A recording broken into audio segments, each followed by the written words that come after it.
Hello, Aaron. How's it going? Did you reply to yourself saying hi to yourself? I think you did. Oh, come on. That's what I get for being sassy.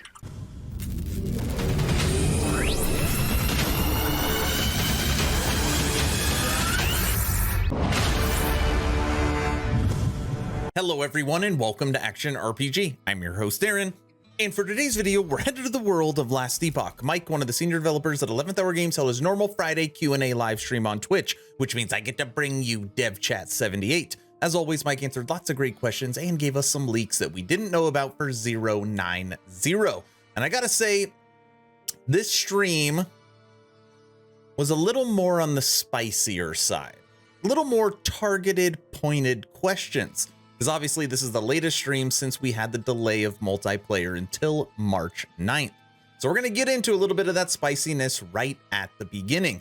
Now, before I do that, just quick little announcement, okay? My podcast this coming Wednesday, only a couple of days from now, or I guess 4 or 5 days from now, I will be hosting on This Week in Action podcast 43, Steve, who's in charge of marketing for 11th Hour Games. So he'll be joining me on the podcast and we'll be able to ask some questions directly to that team. So it should be a whole lot of fun. All the information is linked in the description. Okay, first question.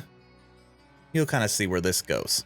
Next one. Lone Star McFluffin asks, can you give a bit more information of a time frame on when the dedicated trade post is happening? We've been hearing in the coming months and soon for a long time now. It's an important topic for a lot of people. Yeah, it's still that statement was said in chat and it 100% happened. I assume you're referring to the Ziz thing. So if we're gonna do this here, like let's read this. I'm gonna go back and read it carefully because I'm assuming it's about the right timing for this. Why did your lead developer, who wasn't in that call, so he definitely couldn't have said it, even if but we'll ignore that part for a second, told on Ziz stream that 0.9 will be for sure until the end of the year. Let's reword this so it actually is what he's trying to say, because I think there's a little bit of a language barrier here. So so why did your producer say on Ziz's stream that 0.9 would be released for sure before the end of the year? That's the question he's trying to say. I think the way it was worded, and you can go back and double check me on this one, but I've watched this clip so many times, was we hope to have 0.9 out before the end of the year. It's very different than for sure it'll be out before the end of the year. I think in my world at least, those are very different statements. So yeah, let's Hold on. move on from that. All right. So when is the trade post coming? I have no idea. I'm sorry.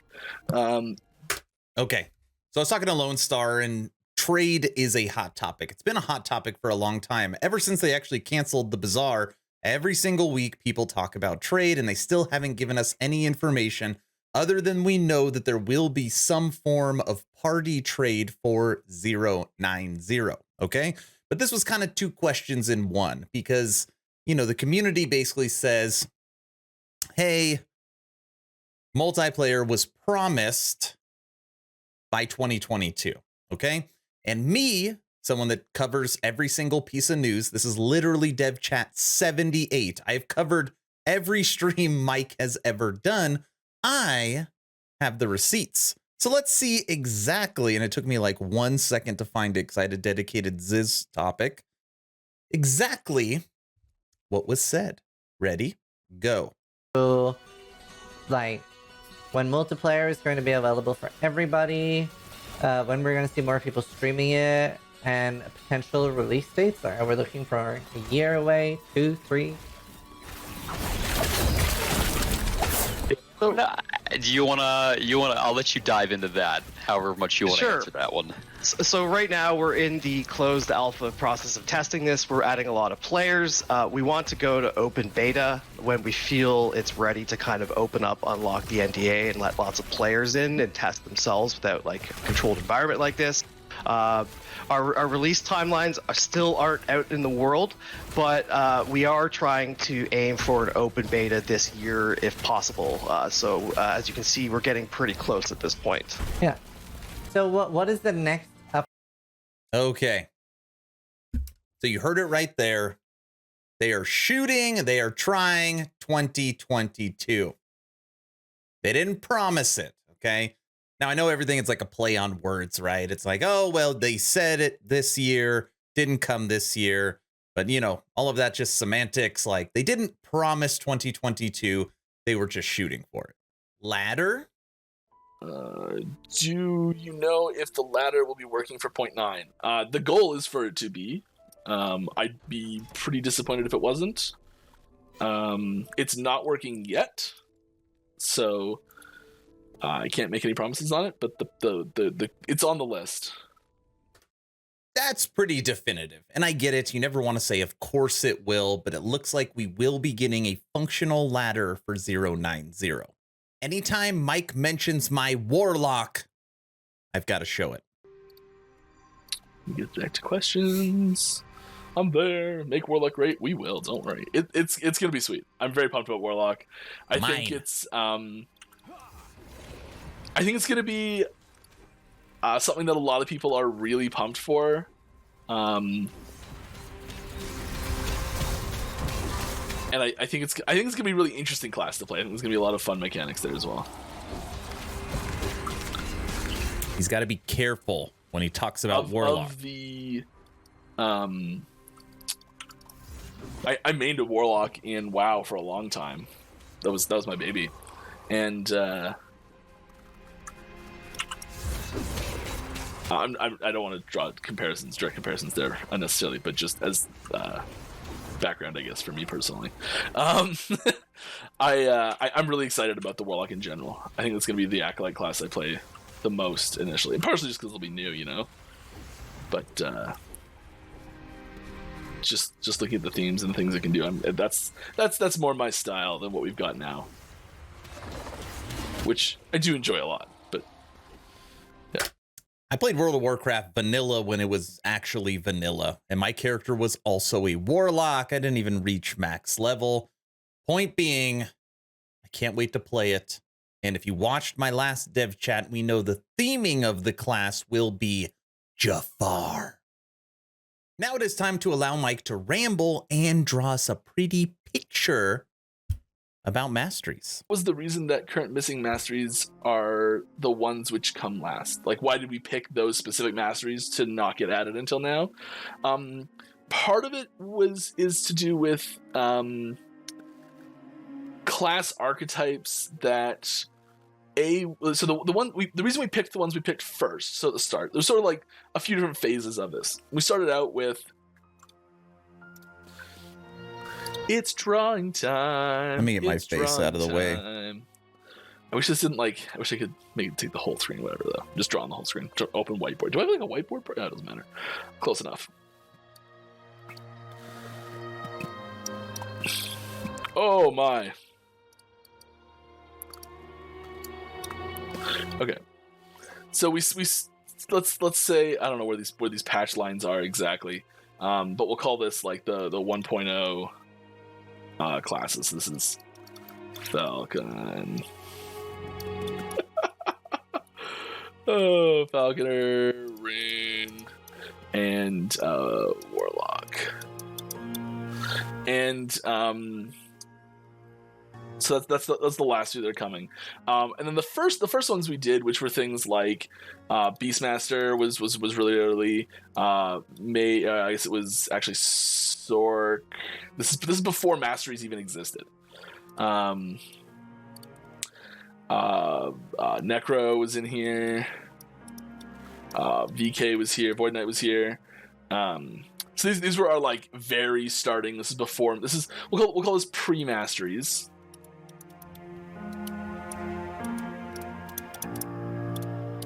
I don't know what patch this was. Pre-Mastery 1.0, and this is just the rest.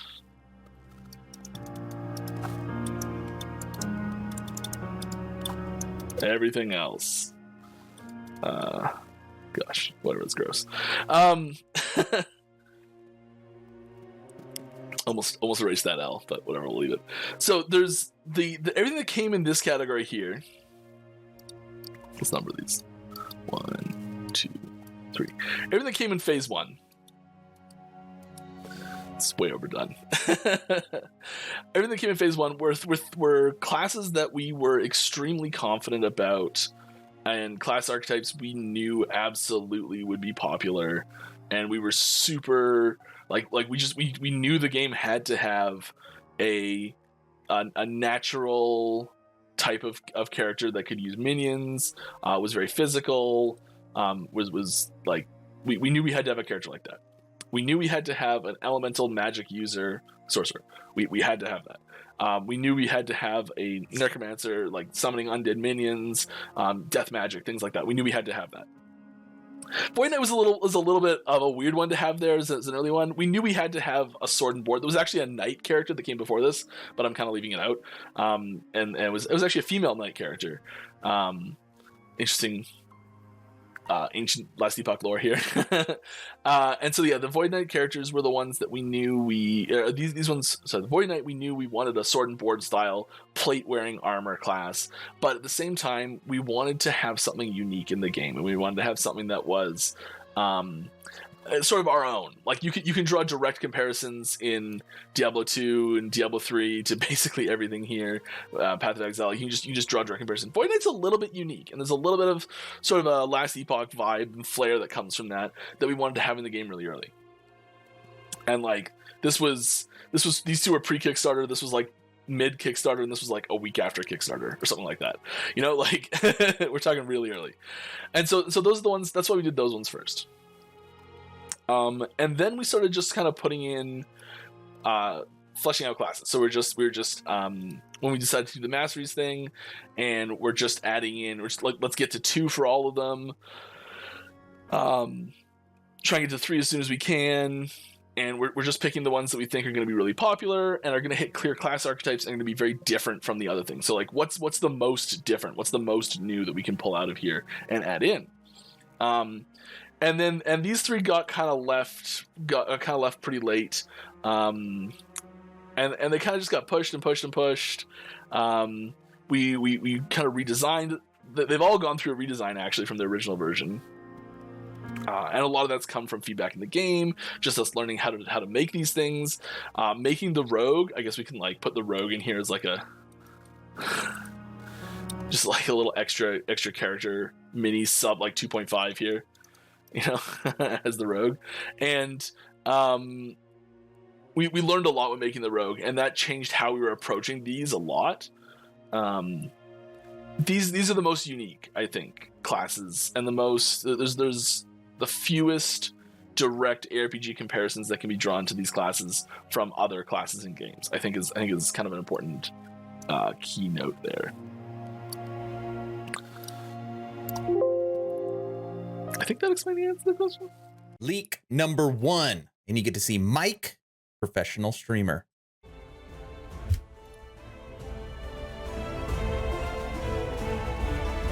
Okay, one second. I'm gonna just disappear for a second. I'll be right back. Sorry, I'm still here. I'm just gonna try and figure this out. You got this. Come on.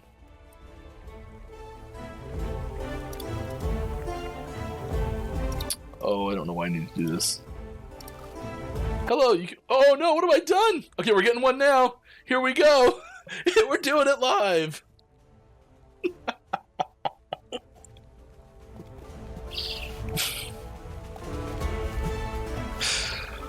Oh, Mike, so professional. Love it.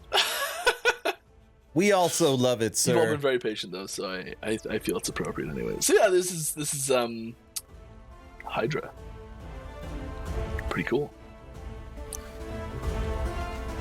This is one of our testing scenes that we use, and it's probably shown up in a few clips. Just different backgrounds and things, so we can get nice contrast and see what it looks like in different zones and biomes and things like that, all in one place. Anybody that has played the game a lot, those Hydras remind me of Large Vine. You ever played Large Vine? The way it looks the same. Leak number 2. Mike, go. I am just.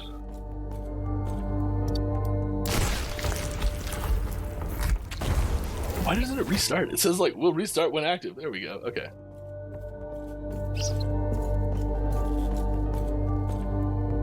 Goes through it, starts the fight. It's not the full fight, it's just the intro. I guess that's the whole clip. There we go. Leak number 3. Go. Awesome, cool, some very cool stuff was coming. I'm sure we'll have more details about this later, but a little tease here at the end of the stream. Some very cool camera work. And don't worry for everyone that hates camera movement. Option to turn it off. But it looks gorgeous. Some fantastic camera updates, tricks and neat things that really help skills just feel way better. First thing I do, turn off camera shake. I'm sure there'll be a tease or an update about that eventually, but it's early design stages of it. It's just like immediately as soon as I saw it, I was like, yup, that's going in. Okay, now I want to see it. All right, everyone, we have come to our final question for Dev Chat 78. Mike, thank you as always for continuing to do this. The community truly appreciates it. And I know this one was a little more spicy than what you are used to.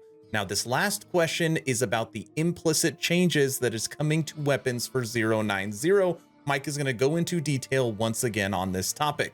2 asks at the end of this video. Ask number 1, I'm hoping today is the day I have earned your subscription. I'm hoping today is the day you make the decision to push that little red button. I would really appreciate it. It really does help the channel as we come to the end of 2022.